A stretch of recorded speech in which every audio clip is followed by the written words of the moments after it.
Let's look at Lesson 7 in our SED course number 386.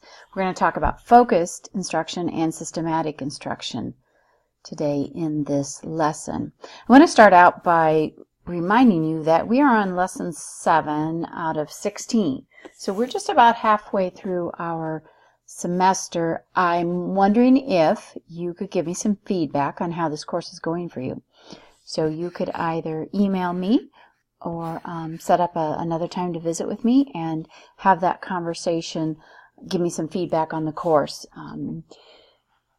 The technology, the lessons, our interactions, what could be improved, what could be in place that would support you to be the best learner you can be.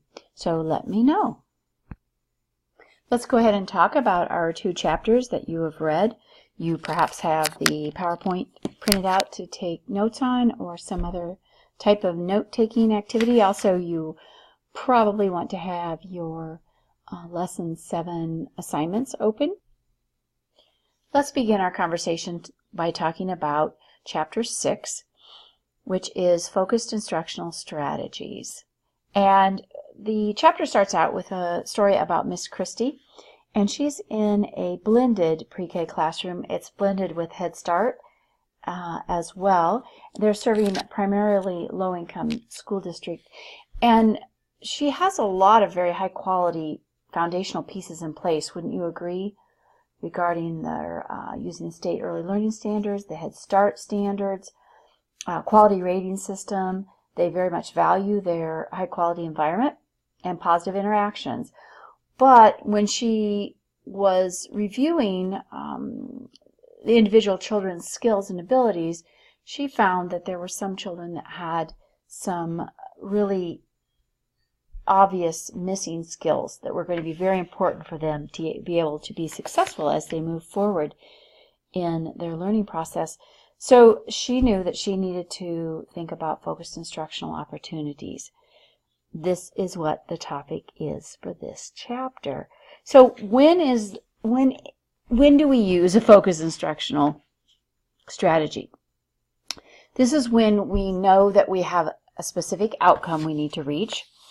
We know that we have a small group of kids or an individual kid, but usually it's 2 or 3. And we know that we're going to use this approach for a very short term. This is temporary.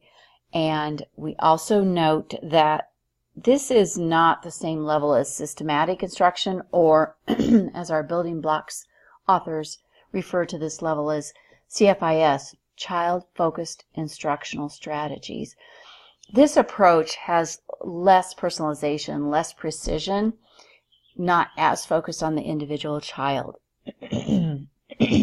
Let's look at Table 6.1 at the top of page 125.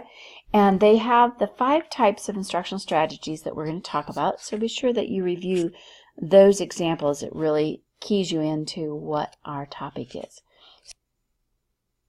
There are 5 focus strategies that we use in this topic of focused instructional strategies. The first one we're going to talk about is embedded learning opportunities. And there's a figure 6.1 on page 129 and 130 that is going to give you awesome examples of what we're talking about here. So what we've done is we've taken the 7 daily routines and on the left, in that left-hand column, for this particular classroom. And the students that we're addressing in this embedded schedule are Rachel, Zoe, and Alyssa. You can see that across the top. And then on the far right, the teacher has put what is the targeted outcome and then how to teach those. That's your focused instruction. So it's very purposeful. It's very planned. Again, it's short term. Read through those. You get some great examples of different times of the day, different activities, and what exactly is the embedded learning opportunity for that small group of kids. So give that a good read there. Also, then number 2, environment strategies, and we're going to look at box 2 on page 131. So some examples of environmental adaptations. I think these should make sense to you. Providing self-correcting materials, for example, a puzzle piece that will only fit in a certain place. Using technology, allowing for longer response time when you ask a question, using some adaptive equipment. What can you think of that would be adaptive equipment? Let's see, how about at the paint easel, where you might use some sponges on the handles of the paintbrushes, so it's easier for a child who has minimal grasp to actually hold on to that paintbrush and be successful in getting some paint on the paper. It might be a situation where a child has trouble with, again, with motor skills, and sitting is uncomfortable for them on a hard floor, so you might provide a pillow or a small beanbag chair for them to be able to sit with the group. So think about those environmental adaptations and be sure and read through that section. Let's see. Then we've got intentional small group activities. That's table 6.2. On page 133. So we've got some examples here of the advantages of using small group activities. Remember the word intentional. That's an important component to think about, where this is not random teaching. This is very purposeful, very intentional, and you've got some excellent recommendations there regarding advantages and the research that supports those advantages. Also, I refer you to box 6.3, the example of the small group activity that Miss Myra conducted with her. The fourth focus strategy that we're going to discuss is peer modeling. I think that most of us have seen examples of peer modeling, hopefully with very young children as well. What we want to think about is, have we been doing peer modeling correctly? So in this chapter, there is a great story about Miss Tracy and her blended classroom, as well as table 6.3 on page 135, which gives you some information about how and why you would use peer modeling as a strategy. There's some important things for us to keep in mind, and that is that we don't want to overuse particular peers in a modeling situation, because that will cause some problems for that peer, not being able to make their own choices all of the time and feeling like they're perhaps responsible for the learning of other peers in the room. So keep that in mind as you apply these strategies. Also, what is your role? What do you do as the adult? So number 5, scaffolding. Let's talk about scaffolding, Lev Vygotsky, ZPD, which is a term you've already become familiar with, and think about scaffolding as a way to support a variety of our students. Scaffolding is a bit of support. It's not taking over. It is just like the picture shows with the scaffolding on the building. It is a way to provide access and accountability to a variety of activities. So we're thinking about what the student can do independently and what they can do with a bit of assistance or scaffolding. And that's where you're providing your support. And remember, this is really great, especially for small group level supports, because our focus strategies are temporary. They're not long-term. If they were long-term, that would turn into the more systematic or child-focused instructional strategies. So figure 2 shows you some information about how teachers decide when a child needs this kind of support, and then at what point the child doesn't need that support anymore. And I think that's pretty helpful for all of us. So figure 6.2 has the outcome listed on the left, and they're using their early learning standards, perhaps for the state of Kansas Early Childhood Standards. And their examples are all from language arts for this activity. I'm sorry, not Kansas, Kentucky. Read a little bit further, I see that. So they've really got this mapped out nicely, and we can learn from this example. This is during center time in the book area or library area. What do they have to have in place? Some copies of Polar Bear, What Do You Hear? And some of the felt objects of each animal in the story, and then a flannel board. how they're going to teach these skills. So remember, look over there and see what the outcomes are. Active listening, listens and responds to reading materials with enjoyment, can tell and retell a story. So here are the strategies on how to teach. This is the kind of feedback you as the adult are going to provide for the child when they've answered correctly and when they need more support. And then how are you going to monitor this progress? We always want to be planful about how we're going to know if our students are making progress and if they are successful in our approaches, or if we need to change something about our teaching. So that's an important component too.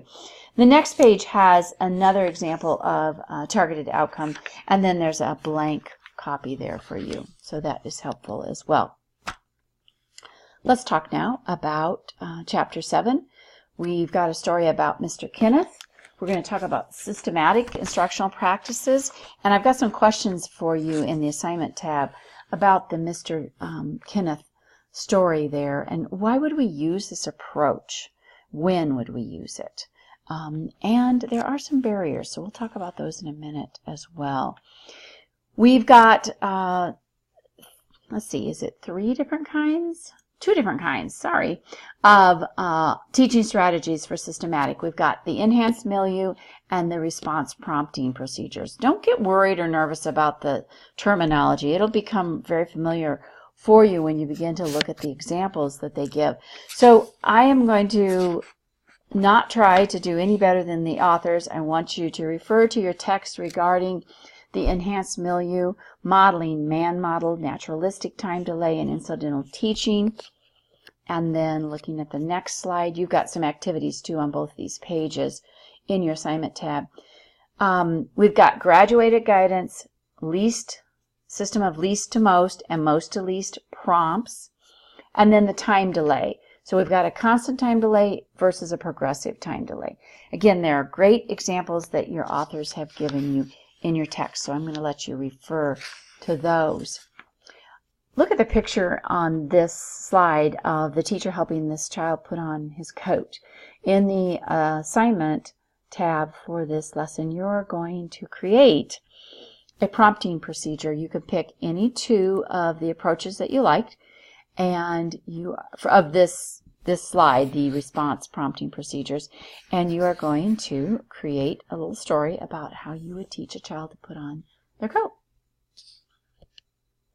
The last slide we want to talk about is additional issues that you want to consider, and those issues have got to do with who are the adults in your classroom, who's going to be implementing these strategies. That makes a difference in your planning as far as what the adults are capable and able to do in this type of system. We want to be very true to the fidelity. And what does fidelity mean? Make sure you're checking that out in your chapter. Are we as adults following the steps that we said we were going to follow? That's fidelity. Are we truthfully, honestly doing what we said we would do for this systematic teaching? Because if you're not all on the same page, this teaching isn't going to work. The students need consistency in their learning in order to make these changes. And then think about what is the context, in other words, the environment. Where is this going to be happening, and where do these types of strategies work best? So an intentional instructional sequence is listed on page 158, or it starts on page 158. This is very helpful. What do you teach, when, where, with what, in other words, what materials, and then how to teach. This is a more focused example than what we saw in the last chapter, but again, it's very intentional. So I encourage you to look through that example. That's all we're going to talk about today. I hope that you are having a good week and that you're enjoying learning about specific ways to teach young children, all young children, and definitely children who have delays or disability. Have a good day.